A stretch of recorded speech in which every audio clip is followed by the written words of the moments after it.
வாங்கப்படுகிறாரா? இப்ப நம்ம CBI enquiry வந்தா தெரியப்படும் என்னன்னு சொல்லிட்டு.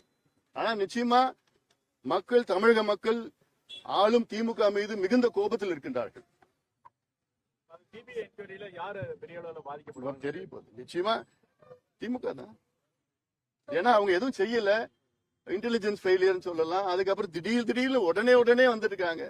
ராத்திரி 3 மணிக்கு வராரு முதலமைச்சர். அப்புறம் போஸ்ட்மார்ட்டம் வந்து திடீர்னு இவ்வளவு பேர் டாக்டருங்க வராங்க.